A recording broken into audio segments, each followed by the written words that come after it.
once you've understood how to make money by understanding gifts, talents, I referred to that in a past video, biblically, of how someone was given 5, someone was given 4, and someone was given 1.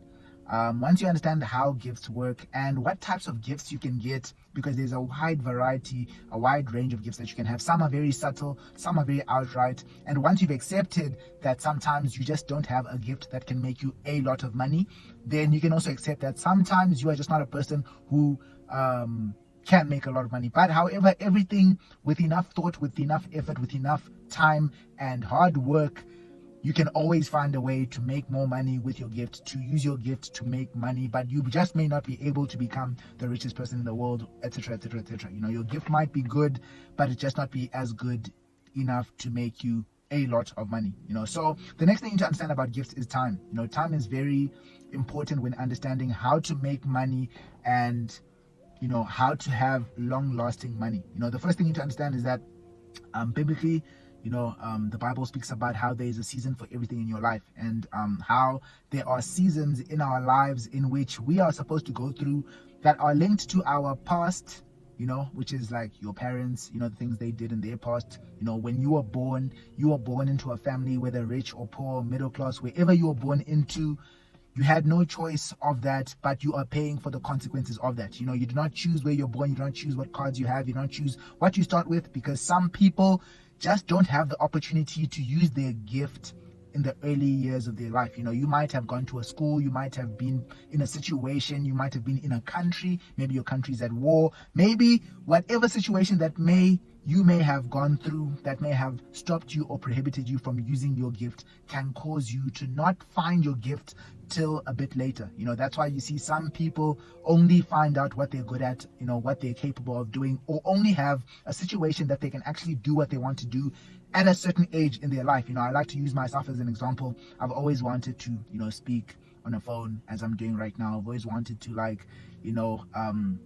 I've always felt like it's been easier for me to speak on a phone than to take pictures or to write down long paragraphs. I feel like this is much simpler for me because it works easier for me. But if you don't have the resources, if you don't have a good camera, if you don't have a good phone, if you don't have a system set up and time to do this, then you will not be able to do it. That's just the way life works. Sometimes you may only have the opportunity to use and explore your gifts later on in your life. And it's completely fair if you look at life as a whole, because we can't all, first of all, have the same starting position. Secondly, we can't all be rich in our 20s, because like I said, if we don't have the same starting position, then therefore in our 20s, we will all be in very different places in our lives. So if you are looking to make a lot of money, then you must understand that sometimes you are just not in a season where you can make a lot of money. Sometimes you are in winter where it is cold, and you cannot grow anything in winter. So you have to wait for summer, for spring, in order for you to be able to farm. In the Bible, there's a verse in which,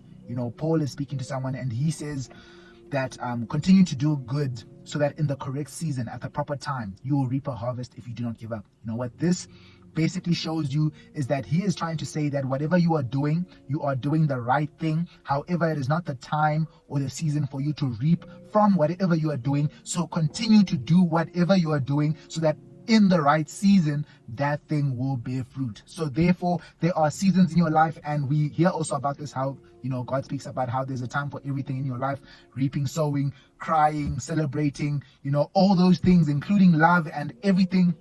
There's a time and a period in which you might get to experience all of those things. It's all dependent as well. Like I said, upbringing, circumstances, opportunities, country you're born in, time of war, all those things are all factors that can influence at what time you're only able to use your gift. So that is one important thing to understand, that, time is very important. Another thing is that some people are going to live till 40, some people are going to live till 60, some people are going to live till 80.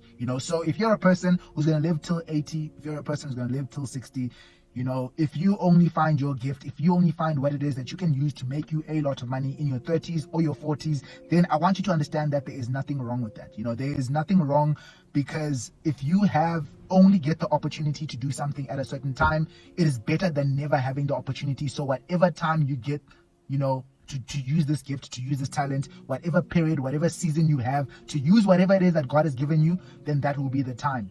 Your life's timelines are very critical to understand making money, and if you're able to make a lot of money, and if your gift or your talent can make a lot of money. A lot of us, we get stuck a lot in timelines and the pressure that the world gives you in order to be successful, in order to be someone. You get a lot of situations where some people have gifts, have talents, and they feel like because they gift, their talent, maybe you're a singer, you didn't get your debut or your whatever it is that you were looking for when you were 21 years old, like when the other stars came out. A lot of people feel discouraged. A lot of people feel like, oh, it's not for me, it's not for whatever, and they let go of it, they give up, and they move on with life. But however, if God gave you a talent, if God gave you something, he probably has a place in which he intended for you to use it, in which you can be the most fulfilled using it. Because why would God give you something that you cannot use, that you're not going to use, that does not have an opportunity for you to use it? And that's why it's all about choice again in your life, because you have the choice, like the people in that parable where you are given a talent, and if you do not use it, it is taken from you, but if you use it, you'll get more. There is no such thing as staying in the same place. So once you understand that time is important, and how you manage your time, and how your opportunity might only come later on in life, or your opportunity might only come at a different stage in life, because maybe you are in a different season of your life right now, then you understand that there is something specific that you need to learn and that you need to grow from in this season. And if you're not present in that season and continuously looking for opportunities and ways to make money through using your gifts, through using your talents, then you may not reach your goal. That's why it says continue to do good, so that in the correct season you will reap a harvest if you do not give up. The whole point of it is that you are already using your gift, but you believe and you know that there is a season in which your gift will bear fruit.